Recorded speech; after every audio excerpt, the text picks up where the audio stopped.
Hey guys, do you know what is Sulfur Cycle? No. How about you guys? You know also. So come on guys, let's watch this. What is sulfur cycle? Hi everyone, today we're going to be talking about the sulfur cycle. But before that, let's define first what is sulfur. Sulfur is the one of the components that make up protein and vitamins. Proteins consist of amino acids that contains sulfur atoms. Sulfur is important with the functioning of proteins and enzymes in plants and in animals that depends upon plants for sulfur. But how about us humans? Why do we need sulfur? Our body needs sulfur to build and fix our DNA and protect ourselves from damage that can lead to serious disease such as cancer. Sulfur also assists our body to metabolize food and contributes to the health of our skin, tendons, and ligaments. Now, what is sulfur cycle? A sulfur cycle is a crucial process that plays a key role in the Earth's ecosystem. The sulfur cycle is the biochemical cycle that describes the movement of the sulfur to the Earth's atmosphere, lithosphere, biosphere, and hydrosphere. Sulfur is an essential element for all living organisms, and it can be found in proteins, vitamins, and enzymes. Wow, that's really interesting. Let's take a look at how sulfur cycles itself around the Earth.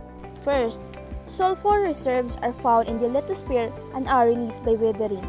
In addition, hydrogen sulfide and sulfur dioxide gas is released into the atmosphere by volcanic eruption, hot springs, and the decay of biological material in swamps and bogs. Marine algae produce dimethyl sulfide that enters the atmosphere as tiny droplets. Sulfur dioxide gas also forms when dimethyl sulfide reacts with oxygen gas. The burning of fossil fuels also releases sulfur dioxide into the atmosphere. Sulfur dioxide reacts with oxygen in the atmosphere and creates sulfur dioxide. Sulfur dioxide reacts with water in the atmosphere to produce sulfuric acid.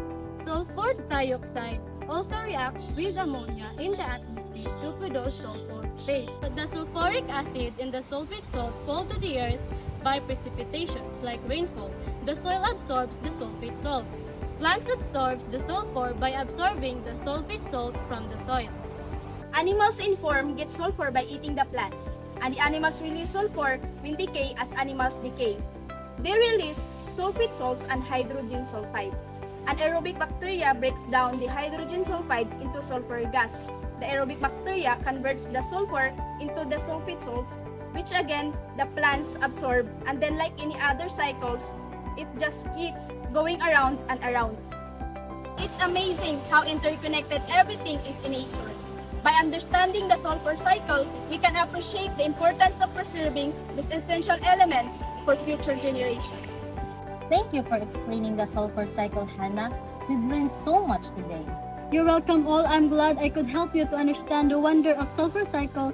Keep exploring and asking questions. That's how we learn and grow.